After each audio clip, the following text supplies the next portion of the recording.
खुफिया एजेंसियों से खबर मिली कि दुश्मन की एक टुकड़ी बीकानेर के रेगिस्तानी इलाके से देश में घुसने की कोशिश कर रही है।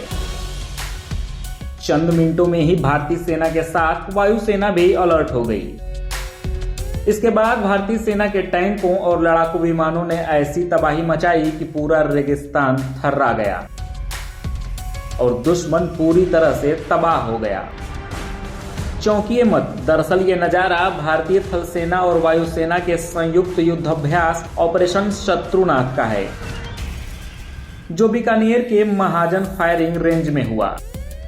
इस दौरान जहां थल सेना के टैंकों भीष्म और वज्र ने ताबड़तोड़ गोले बरसाए, वहीं वायुसेना के सुखोई 30 विमानों और लड़ाकू हेलीकॉप्टरों ने भीषण बमबारी से लक्ष्य को तबाह कर दिया। इस युद्धाभ्यास में बेहद उन्नत उपकरणों और भारी हथियारों का इस्तेमाल बिल्कुल वैसे ही किया गया जैसे वास्तविक युद्ध में किया जाता है।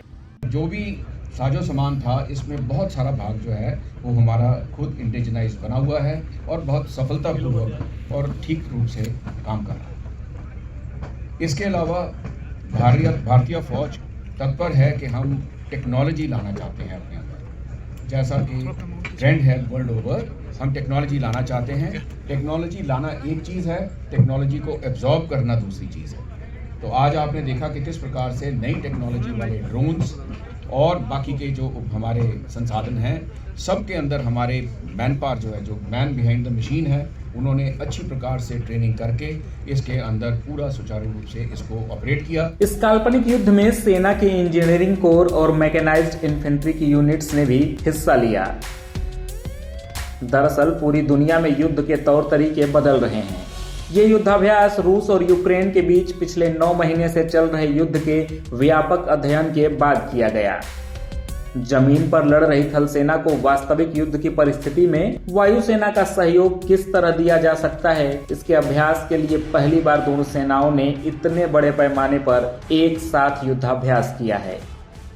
इस युद्धाभ्यास पर सेना के बड़े अधिकारियों ने करीबी नजर रखी। देश की पश्चिमी सीमा पर पाकिस्तान और पूर्वी सीमा पर चीन के खतरे को देखते हुए भारतीय सेनाएं किसी भी समय जवाबी कार्रवाई करने के लिए पूरी तरह तैयार रहती हैं। पूरी दुनिया में तेजी से बदल रहे युद्ध के तौर तरीकों को लेकर सेना को लगातार अपनी क्षमताओं को बढ़ाने के अलावा रणनीति में भी परिवर्तन करते रहना पड़ता है। इन्हीं तैयारियों के लिए सेनाएं युद्धाभ्यास करती रहती हैं।